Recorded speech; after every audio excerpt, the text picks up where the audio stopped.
may crack ito. Yan.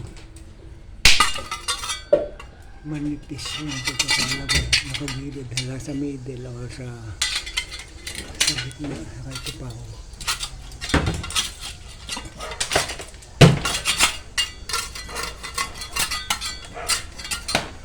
Because the steel is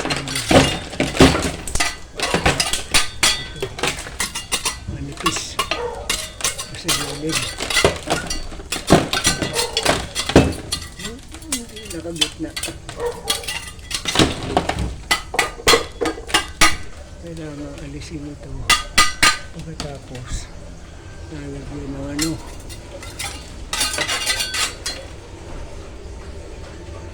Kailangan ilagay dito yung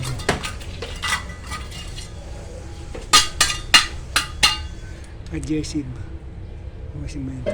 Pagkatapos rust remover para matanggal yung kalawang. Ayan. Rust remover lang kasunod dito.